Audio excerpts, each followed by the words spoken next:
శ్రీ కొణిదల పవన్ కళ్యాణ్.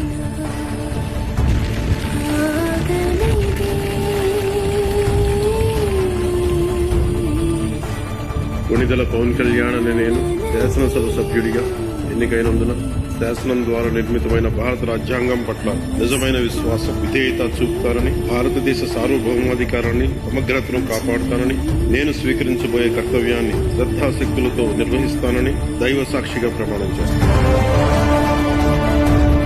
ఆంధ్రప్రదేశ్ శాసనసభ సభ్యుడైన కొణిదల పవన్ కళ్యాణ్ అనే నేను సభా నియమాలకు కట్టుబడి ఉంటానని, వాటిని అనుసరిస్తానని, సభా మర్యాదలను పాటిస్తానని, సాంప్రదాయాలను గౌరవిస్తానని దైవ సాక్షిగా ప్రమాణం చేస్తాను.